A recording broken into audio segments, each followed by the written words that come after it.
And for those who missed hearing Nancy read the psalm, she's going to come down to the sanctuary and do the 12 o'clock service, so you'll have a second chance. This Sunday is Ascension Sunday. And what we need to remember about the Ascension is that Jesus, after he was crucified, all of his followers were lost. They were scared. They thought it was over. They had given up. They were locking themselves away. They were skulking back to their old jobs and old places. They said, it's over. There is no hope.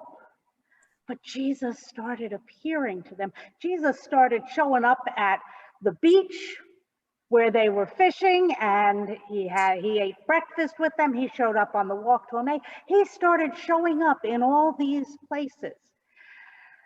And when they thought he was a ghost, he said, no, touch me. I'm solid, I'm real, I'm here with you. And when they had given up, he brought them hope. He gave them a new start. And in that hope, he called to them and he said, not only is it not over, but I've got a job for you. I need you now. I need you to take what you have learned from being with me, from working with me, from seeing how I do things and from stumbling through and figuring it out on your own.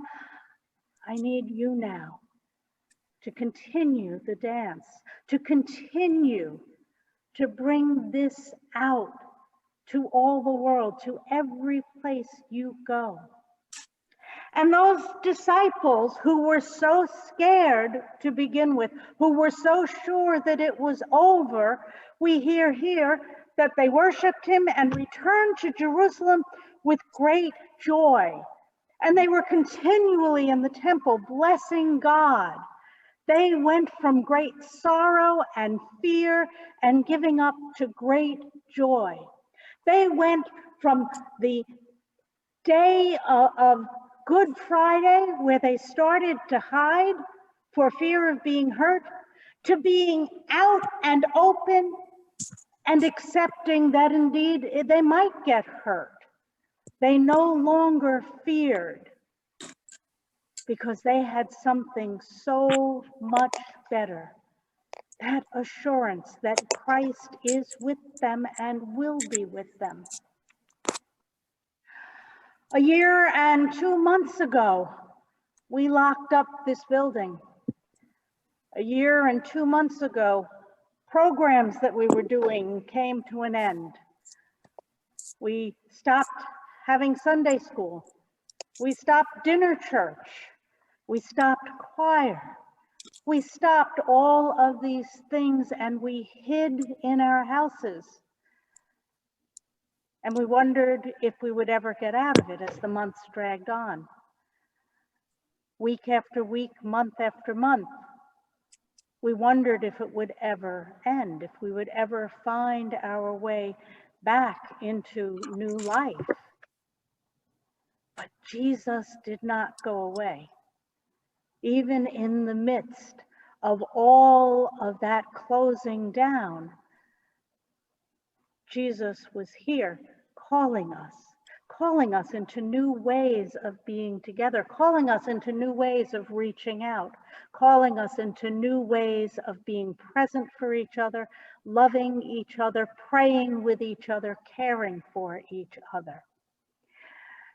And in the last year, we tried to dance, and sometimes we stumbled and we couldn't learn the dance steps.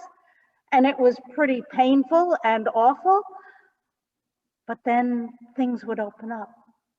When we first started and we couldn't quite get the music right, Zoom couldn't get it, we couldn't get it, our home computers couldn't get it, and it was painful sometimes. But we figured it out. We learned the steps. We found the new way, the new rhythm of worshiping together, of being together.